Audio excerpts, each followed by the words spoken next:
Simulaan na ng serye ng holidays bago magpalit ang taon at biyaheng probinsya na rin ang ilan nating kababayan para doon salubungin ang 2026. Ang ilang bus terminal punuan na ng mga pasahero. May ulat on the spot si Mark Makalalad ng Super Radio DZBB. Mark? Rafi, abala pa rin ang mga terminal ng bus sa Cubao, Quezon City. Sa pag-ikot ng Super Radio DZBB, aming naabutan ang pila ng mga pasahero na nag-aabang ng mga masasakyan. Kasama rito ang biyaheng Batangas at Quezon, biyaheng Southern Luzon at Bicol, Baguio at Pangasinan, at mga biyaheng Isabela, Cabanatuan at Pangasinan. Ayon sa mga pasahero, dahil hindi sila nakauwi ng Pasko dahil sa pagiging fully booked ng mga biyahe, kinakailangan nilang masalubong ang bagong taon kasama ang pamilya. Samantala, may mga nakatalaga namang police assistance desk sa mga terminal ng bus para magbantay ng seguridad at lapitan ng mga pasahero na nangangailangan ng tulong. Samantala, sa BFCD terminal naman sa lungsod ng Marikina, may mga pasahero pa rin na humahabol sa pag-uwi sa probinsya para sa pagsalubong sa bagong taon. Bagaman nakauwi na ang karamihan sa kanikin ng mga probinsya, may ilan pa rin sa ating mga kababayan ang nag-aabang ng biyahe para makauwi. Maliban kasi sa naging pahirapan ng mga biyaheng tawid dagat dahil sa pagiging fully booked noong Pasko, ay delay din ang biyahe ng mga bus dahil sa kakulangan ng mga barko. Dapat itatawid dagat ang mga biyahe sa BFCD na papunta ng Aklan, Antique, Iloilo, Davao at maging Samar. Ayon sa mga pasahero, hindi nila alintana ang paghihintay basta't makasama lamang ang kanilang mga pamilya sa pagsalubong sa bagong taon. Balik sa iyo, Rafi. Mark, kailan daw ang peak ng dagsa ng mga biyahero at may sapat bang bus units para sa mga hahabol ngayong bagong taon?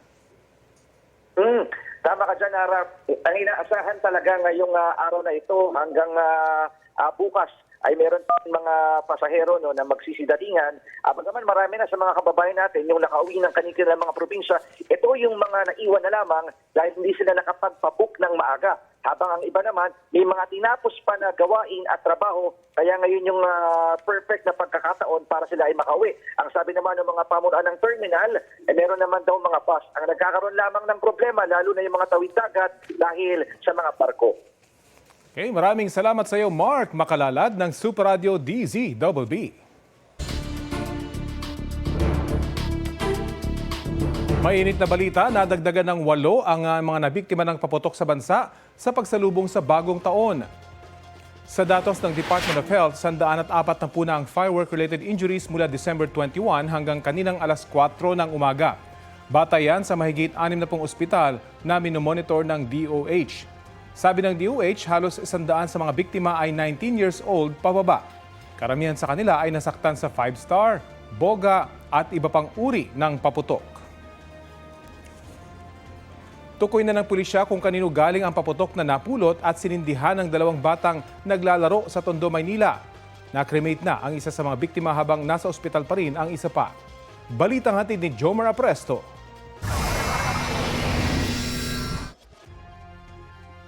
Pasado alas 8 ng gabi nitong December 28 nang mahagip sa CCTV ang 12 anyos na si Cesar Russell Sarmiento at kanyang kaibigan habang pasan-pasan ang napulot nilang paputok sa Abad Santos Avenue, corner A. Lorenzo Street sa Tondo, Maynila.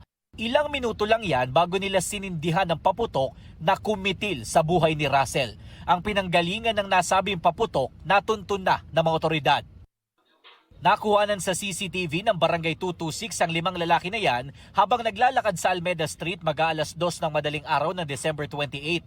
Ang isa sa kanila may bitbit na kulay green na eco bag. Pagdating sa Yuseco Street, inilabas nila ang hindi patukoy na paputok.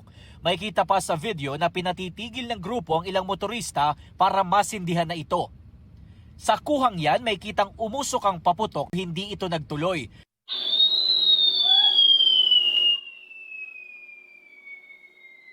Maya-maya, kumuha ng tubig ang lalaking nagsindi nito at isinaboy sa kalsada. Makalipas ang 15 minuto, isang paputok ulit ang inilabas ng grupo.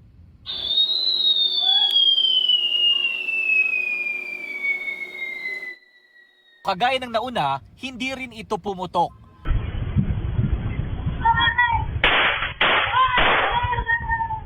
Lumipas ang mahigit 18 oras, may kita na sina Russell na nagpapaputok sa kaparehong lugar. Sabi ng barangay, nasita raw ang mga bata kaya umalis sila doon. Sa kuhang yan, may kita na ang magkaibigan na tumatawid ng kalsada. Huminto sila sa bangketa. Hindi na gaanong maaninag pero sabi ng barangay, doon na nila napulot ang paputok bago sila lumiko papunta ng A. Lorenzo Street. Ito raw ang paputok na sinindihan noon ng grupo ng mga kalalakihan. Tinabi doon sa gilid. Nung gabi na, yung mga bata nagpapaputok sa kabilang side, na daanan yun, nakuha na. Tapos, mga pinagbabawalan sila dito, doon nila dinala sa bakante na walang sisita sa kanila. Sabi ni Chairman Pulintan, residente roon ang ilan sa mga lalaki pero ang may dala ng paputok, dayo lang daw. Sinasabi sila, barkada nila yun, nakapula, taga Bulacan daw po yun. Yun daw po yung may dala ng paputok para mag-try kung malakas. Kaso, hindi naman siya, pumutok. Nasabihan na raw ang mga lalaki na magtungo sa pulisya at magbigay ng salaysay. Nauna nang sinabi ng Manila Police District na posibleng managot ang mga taong nag-iwan ng paputok na ikinamatay ni Russell at ikinasugat ng kanyang kaibigan. Na-cremate na ang mga labi ng bata habang nakakonfine pa sa ospital ang kaibigan niya na 12 anyos din. May tama siya dito sa balikat eh. Tsaka yun nga, yung mata niya, pinagagaling pa. Kasi talaga medyo nasunog din. Tiniyak naman ng mga barangay sa lugar na mas paigtingin nila ang pagbabantay para maiwasan na ang ganitong klase ng insidente. Samantala, nitong December 27, umabot sa mahigit 350,000 pesos na halaga ng mga ilegal na paputok ang nakumpiska sa Divisoria ng mga tauhan ng Special Operations Unit ng MPD. Jomer Apresto nagbabalita para sa GMA Integrated News. Matapos mawala ng halos 3 linggo, nakabalik na sa Quezon City ang bride-to-be na natagpuan sa Pangasinan. Inihatid ng Quezon City Police ang babae sa kanyang bahay kaninang pasado 1:00 ng madaling araw. Sa kahilingan ng pulisya ay hindi na namin ipapakita ang kanyang mukha. Kahapon, sinundo ang babae ng kanyang kapatid at fiancé sa Sison, Pangasinan kung saan siya natuntun. Ang kwento raw sa kanila ng bride-to-be, nagkamalay na lang siya sa isang kalsada at naglakad hanggang makarating sa bayan ng Sison. Kahapon, may nakita raw siyang matandang lalaki na kahawig ng kanyang ama. Doon na raw siya humingi ng tulong at tinawagan ng kanyang cellphone na hawak ng kanyang fiancé. Sa panayam ng unang balita sa unang hirit, sinabi ng Quezon City Police na maayos naman ang pisikal na kondisyon ng babae. Patuloy raw na inaalam ng QCPD kung paano napunta ang bride-to-be sa Pangasinan. Tumanggi munang magpaunlak ng panayam ang mga magulang ng babae. Hindi pa masyadong maidetalyen kung ano po talaga yung nangyari sa kanya. Ang hiling po kasi niya is magpahinga muna siya. Wala naman daw po siyang ibang nararamdaman. Medyo nangihina lang siya at gusto niyang magpahinga. Dito naman sa Dagupan City, arestado ang isang nagbebenta umano ng mga iligal na paputok. May 2 ring naaresto sa hiwalay na operasyon matapos mabisto ang iligal nilang paggawaan ng paputok. Balitang hatid ni CJ Torida ng GMA Regional TV. Pasado 8:00 ng gabi noong Sabado, nang isagawa ng mga operatiba ng Criminal Investigation Unit at Police Station 2 ng Dagupan City Police Office ang bypass operation sa 2 sospek na umano'y nagbebenta ng iligal na paputok sa kanilang bahay sa Barangay Bacayao Norte. Nagbenta ang mga sospek sa nagpanggap na posture buyer ng 300 piraso ng quitties na nagkakahalaga ng 2,100 pesos. Inaresto ang mga sospek na parehong 39 anyos at mga tricycle driver. Sa pagsisiyasat ng Dagupan City Police, nadiskubre sa loob ng bahay ng mga sospek ang mga raw material at chemical na ginagamit sa paggawa ng iligal na paputok. Bukod sa quitties, nakumpiska rin ang hinihinalang mga sangkap sa paggawa ng pasabog at iba't ibang manufacturing materials at paraphernalia. Wala pang pahayag ang mga nahuling sospek na mahaharap sa kaukulang kaso. Arestado rin sa bypass operation ng iligal na paputok ang 27 anyos na lalaking tubong Sitio Silungan, Barangay Bunuan, Binlok sa parehong araw. Nakumpiska sa sospek ang 1 piraso ng super dark bomb, plapla, 6 na piraso ng whistle bomb jumbo, 8 C2 bomb, 8 small dark bomb at 1 dynamite. Mahaharap ang sospek sa kasong paglabag sa RA 7183 o firecracker law. Sinisikap ng GMA Regional TV 1 North Central Luzon na makuhanan ng pahayag ang sospek. CJ Torida ng GMA Regional TV, nagbabalita para sa GMA Integrated News. Tuloy-tuloy ang pag-ihip ng malamig na hanging amihan sa ilang bahagi ng bansa ngayong Rizal Day. Ayon sa Pag-asa, apektado pa rin ang amihan ng Metro Manila at malaking bahagi ng Luzon, habang easterlies ang umiiral sa Mimaropa Region, Bicol, Visayas at sa Mindanao. Base sa rainfall forecast ng Metro Weather, uulanin ng halos buong Mindanao, malaking bahagi ng Visayas at ilang panig ng Southern Luzon sa mga susunod na oras. Posible ang heavy to intense rain sa ilang lugar na maaaring magdulot ng baha o landslide. Mababa naman ang tsansa ng ulan dito sa Metro Manila. Ngayong Rizal Day, umabot sa 14.2 degrees Celsius ang minimum temperature sa City of Pines sa Baguio, 90 degrees Celsius sa Kasiguran, Aurora, 20.2 degrees Celsius naman sa Lawag, Ilocos Norte, 20.5 degrees Celsius ang minimum temperature sa Basco, Batanes ngayong araw, habang 23.5 degrees Celsius dito sa Quezon City.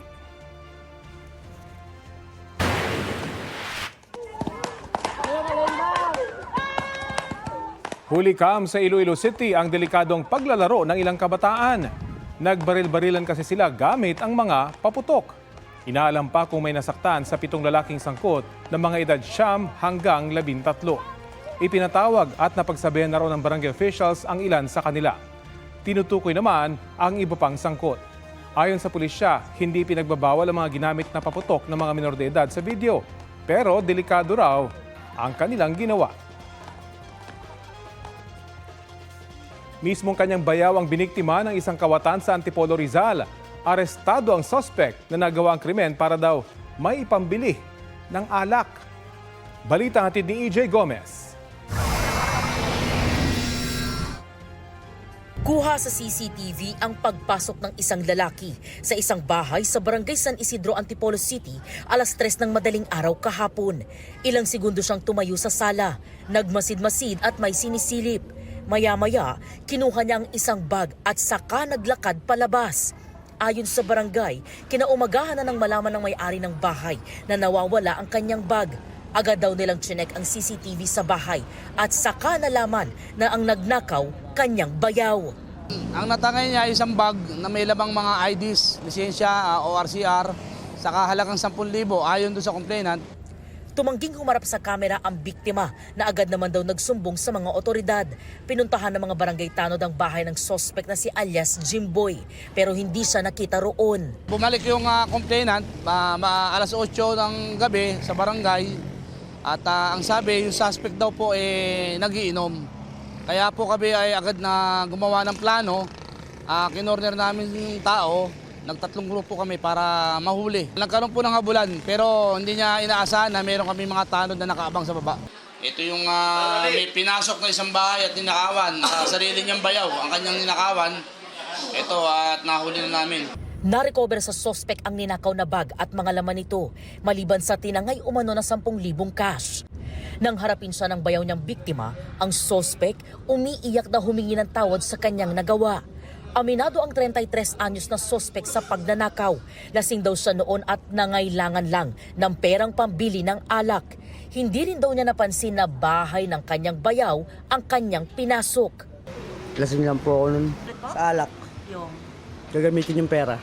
Sabi pa niya, wala siyang nakuhang pera. Hindi po totoo yun. Pinatalo niya kamo sa bilyard. Yung pera niya 10,000 binibintang niya sa akin. Wala po talaga naman yung pitaka niya. Gusto ko pong humingi ng tawad. Nangyari po, sinurpresa po nila ako eh. Isisihan ko po yung nagawa ko sa kanya. Sa custodial facility ng Antipolo City Police nakadetain ang suspect na naharap sa reklamong theft. EJ Gomez, nagbabalita para sa GMA Integrated News.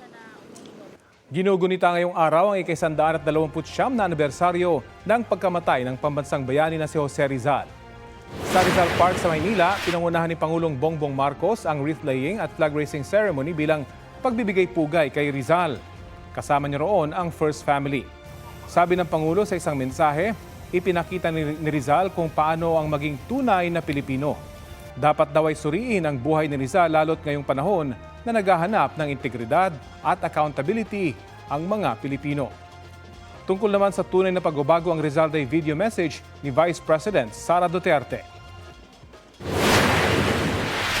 Ang tunay at pangmatagalang pagbabago ay nagsisimula at nagmumula sa malalim na pag-aaral, moral na integridad at sama-samang pagkilos sa ating komunidad at mga institusyon.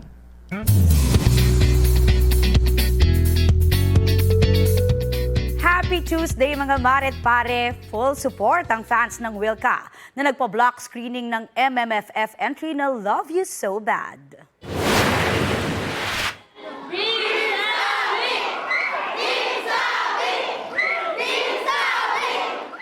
Layag na layag ang Team Savic na sinuportahan ng Wilka fans at nagtulong-tulong para sa block screening sa isang mall sa Maynila.